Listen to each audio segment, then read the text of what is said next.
Hi guys! Welcome back to my channel. It's me!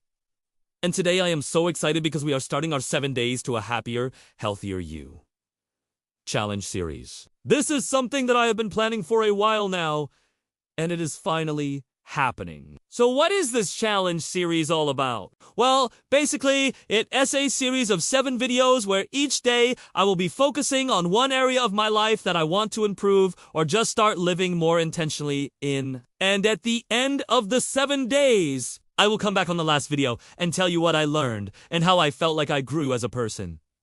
So why am I doing this? Well, firstly, I really like the whole idea of challenges. Because when you commit to something publicly, you're more likely to do it. And secondly, I wanted to share with you my wellness journey. Because I feel like we do want to talk enough about it. We're always told to have these big goals and to get these aesthetic results. But no one talks about the real work that goes into actually being healthy and feeling good. Being fit and having visible ABs isn't the same as being healthy. And honestly, if that's your goal, you should just stop right now and find another fitness influencer who promotes a more realistic and healthy way of exercising. So what are some of the things that I want to work on? Well, I want to work on my flexibility because I am really stiff and I want to be able to do splits. I want to work on my strength because I feel like I'm quite weak. I also want to work on my mindset and my journaling practice. I want to work on my productivity and time management, because I'm really bad at that. I want to work on cooking healthy food and meal prepping. I also want to work on my reading practice and improving my English.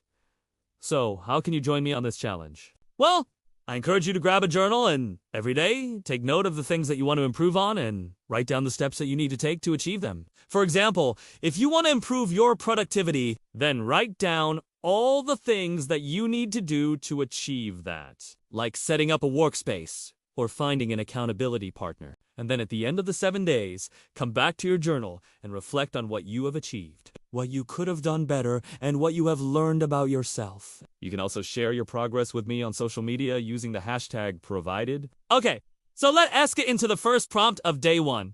What is one small step that you can take today to move you closer to your goal? Don't think too hard about this one. Just write down one small thing that you can do today to get started. For example, if your goal is to read more, then your small step could be to set a timer for 10 minutes and read a book that you're interested in. If your goal is to improve your Spanish, then your small step could be to download a language learning app and spend 15 minutes practicing. If your goal is to save money, then your small step could be to track your expenses for 1 day.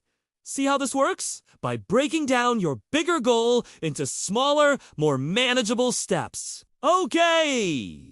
So this is the end of day 1. I hope you enjoyed this video, and I hope that you re-excited for the rest of the challenge series. Make sure to follow if you haven't already, and I will see you in the next video. Bye!